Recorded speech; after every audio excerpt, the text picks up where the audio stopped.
तारक मेहता का उल्टा चश्मा शो एक ऐसा शो है जिसे कौन पसंद नहीं करता, चाहे बच्चे हो या बूढ़े हो, सभी इस शो को देखना बेहद पसंद करते हैं। और इस शो में जितने भी कैरेक्टर्स हैं, चाहे वो दया का हो या फिर जेठालाल का हो, सारे कैरेक्टर्स सभी को बेहद पसंद है। उन्हीं में से एक कैरेक्टर है सोढ़ी का। आपको बता दें कि आपने सुना ही होगा कि बीते 25 से 26 दिनों से सोढ़ी जो है वो लापता चल रहे हैं। अब आपको बता देते हैं कि वो वापस लौट आए हैं। जी हाँ, चलिए बात करते हैं कि तारक मेहता के सोढ़ी यानी कि अभिनेता गुरुचरण सिंह वापस आ चुके हैं। बता दें कि सोढ़ी 25 दिन बाद वापस आए हैं। इतने दिनों तक गायब रहने के बाद फाइनली अब घर वापसी हो चुकी है। गुरुचरण सिंह से पुलिस ने पूछताछ की, जिसमें एक्टर ने कहा है कि वो दुनिया से अलग धार्मिक यात्रा पर निकले हुए थे। पूछताछ में गुरुचरण सिंह ने बताया है कि इस यात्रा के दौरान अमृतसर, लुधियाना और कई शहरों के गुरुद्वारों में रहे। इस दौरान उन्हें लगा कि अब उन्हें घर लौट जाना चाहिए और फिर वो वापस अपने घर आ गए हैं। ये भी बता दें कि गुरुचरण सिंह 22 अप्रैल को अपने घर से मुंबई जाने के लिए निकले थे, लेकिन ना तो वो मुंबई पहुंचे और ना ही वापस अपने घर आए। गुरुचरण सिंह को लेकर उनके परिवार वाले और फैंस बहुत ज्यादा परेशान थे। सोशल मीडिया पर तरह तरह की अफवाहें भी फैलाई जा रही थी। जब सोढ़ी का कुछ दिनों तक पता नहीं लगा तो उनकी फैमिली ने पुलिस में केस दर्ज कराया और पुलिस ने उनकी जांच शुरू की। दिल्ली पुलिस ने इस केस में कई खुलासे भी किए, लेकिन एक्टर का पता नहीं लग सका और पुलिस के लिए एक्टर का पता लगाना एक बड़ी चुनौती भी बन गया था। तो चलिए, अब आपके मन में कुछ सवाल होंगे कि आखिर ऐसा क्यों और किस वजह से किया गया था। तो मैं आपको बता दूं कि उनके माता पिता ने बताया था कि गुरुचरण सिंह 22 अप्रैल को सुबह करीब 8:30 बजे मुंबई के लिए रवाना हुए।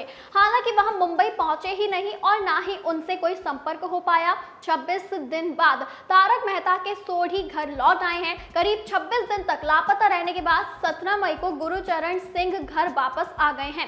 अब रिपोर्ट्स के मुताबिक एक्टर से सबसे पहले दिल्ली पुलिस ने पूछताछ की। रिपोर्ट से यह भी पता चला है कि एक्टर ने पुलिस को बताया कि वह धार्मिक यात्रा पर जाने के लिए घर से निकले थे। उन्होंने ये भी बताया कि वह अमृतसर और लुधियाना के गुरुद्वारों में रहे। एक रिपोर्ट में यह भी खुलासा हुआ है कि पुलिस को जांच में यह पता चला कि गुरुचरण सिंह एक संप्रदाय के अनुयायी थे जो ध्यान करते थे और इसके लिए हिमालय जाना चाहते थे। अब रिपोर्ट के अनुसार गुरुचरण सिंह घर लौट आए हैं क्योंकि उन्हें एहसास हुआ कि परिवार ही सब कुछ है और इसीलिए वह घर पर वापस लौट आए हैं। अब ये बता दें कि गुरुचरण सिंह 22 अप्रैल को दिल्ली से मुंबई जाने के लिए निकले थे, लेकिन उन्होंने फ्लाइट नहीं ली। जब गुरुचरण से कोई भी कांटेक्ट नहीं हो पाया तो उनके पिता ने पुलिस में मिसिंग कंप्लेंट दर्ज करवाई थी। अब इसके बाद उनके बारे में कई खुलासे हुए हैं। ऐसी खबरें भी थी कि गुरुचरण सिंह लगभग 10 बैंक अकाउंट चलाते थे।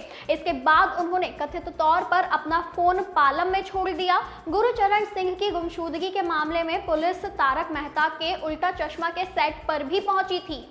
कई लोगों ने यह भी बताया था और हैरानी भी जताई थी कि एक्टर लापता हो गए हैं। पुलिस को जांच के दौरान गुरुचरण के 10 से ज्यादा फाइनेंशियल अकाउंट मिले हैं। इतना ही नहीं, उनके 1 से ज्यादा जीमेल अकाउंट होने का भी पता चला था। करीबी लोगों और डिजिटल जांच के बाद पुलिस को मिले तथ्यों से पता चला है कि गुरुचरण का धर्म की तरफ झुकाव बढ़ रहा था। उन्होंने एक खास दोस्त से पहाड़ी की तरफ जाने की इच्छा भी जाहिर की थी।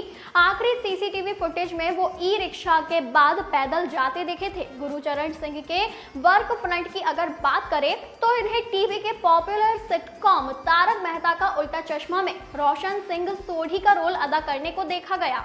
साल 2008 और 2013 तक ये शो का हिस्सा रहे। इसके बाद उन्होंने शो को अलविदा कह दिया था। अब खबर आई थी कि गुरुचरण की शो के मेकर्स असित कुमार मोदी संग विवाद भी हुआ है।